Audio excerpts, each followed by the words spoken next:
Hello दोस्तों, आप सबका आपके अपने चैनल में स्वागत है। आज हम बात करेंगे एक कहानी की, ज्ञान की तलाश। एक समय की बात है। लाक्षे तसोल नाम का राजा राज करता था। वह बहुत ही लोकप्रिय था। वह बहुत ही दयालु स्वभाव का था। उसके खजाने में जो भी होता वह जरूरतमंदों में बांट देता। वह दयालु होने के साथ बड़ा बुद्धिमान भी था, पर वह अपने ज्ञान से नाखुश रहता था। वह और भी ज्ञान अर्जित करना चाहता था। एक बार उस अपने मंत्रिमंडल को बुलावा भेजा और कहा, मैं ज्ञान की प्यास रखता हूँ। हमारे राज्य में आप किसी ऐसे ज्ञानी और जानकार व्यक्ति को जानते हैं जो मेरी जानकारी और ज्ञान को बढ़ा सके। उसके मंत्रियों में से लोसांग ने कहा, आप स्वयं बहुत ही ज्ञानी हैं। आप क्या जानना चाहते हैं? क्योंकि आपकी तरह ज्ञानी तो यहाँ कोई नहीं है। आपके राज्य में भी सभी आपकी भांति ज्ञानी लोग हैं, साथ ही आपकी भांति उनका हृदय भी बहुत ही सुंदर है। इस पर भी अगर आपका मन संतुष्ट नहीं है तो मैं आपको बताता हूँ कि यहाँ से बहुत दूर एक वीरान जगह ल्याग्याप है, जहाँ के वर्जित जंगल में एक आदमी रहता है जिसका नाम ननपो दुकोचेन है। वह बहुत बड़ा विद्वान है। अगर आपकी भेंट उससे होगी तो वह आपकी ज्ञान की पिपासा को तृप्त कर सकता है। अपने मंत्री से यह सुनकर राजा बड़ा खुश हुआ।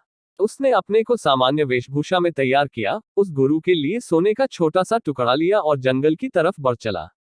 पूरे जंगल में राजा ने उस विद्वान की तलाश की। अंत में राजा की उस आदमी से भेंट हुई। राजा ने देखा, उसने सिर्फ अपने कमर के नीचे वाला वस्त्र ही पहना है। राजा को वह एक कसाई जैसा दिखा। राजा जो सोना अपने साथ लाया था उसे उस आदमी को देना चाहा और कहा, मेरे ऊपर कृपा करो और मुझे अपना ज्ञान दो, मैं बदले में तुम्हें सोना दूंगा। जबकि ननपो को लगा वह अपने वादे पर अडिग नहीं रहेगा। सोने का लोभ दिखाकर वह उससे उसका ज्ञान छीन लेगा, इसलिए उसने उसे वहीं मार देने का निर्णय लिया। तब नागपो ने राजा से कहा, अगर तुम वाकई ज्ञान प्राप्त करने की चाह रखते हो तो तुम्हें साबित करना होगा। उसके लिए तुम्हें उस चोटी से कूदना होगा। राजा ने सोचा, मेरे ज्ञान प्राप्त करने से पहले ही मैं चोटी से कूदता हूं तो मैं अवश्य मर जाऊंगा, जबकि ज्ञान अर्जन के बाद मरता हूं तो उसे किसी तरह का पछतावा नहीं होगा, क्योंकि यही ज्ञान उसकी अगले जन्म में सहायता करेगा। इसलिए राजा ने कहा, चोटी से कूदने से पूर्व मैं ज्ञान हासिल करना चाहता हूं, उसके पश्चात आप जो भी कहेंगे उसका पालन करने को मैं तैयार हूं।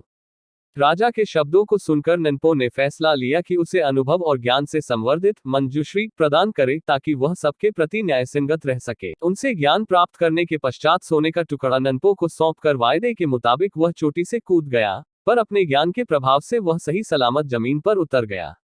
ज्ञान प्राप्त कर राजा खुश हुआ। उसके बाद राजा अपने राज्य में लौट आया। वह न्यायसंगत पहचान गया। राजा ने उनका सम्मान किया और अपने दरबार में उचित स्थान देकर उनके प्रति अपनी कृतज्ञता व्यक्त की। अपने गुरु से प्राप्त ज्ञान के आधार पर राजा न्यायप्रिय शासक बनकर प्रजा के हित में शासन करने लगा। आज की ये कहानी आपको कैसे लगी? अच्छी लगी है तो चैनल को सब्सक्राइब करना, वीडियो को लाइक और शेयर करना और कमेंट करके जरूर बताना।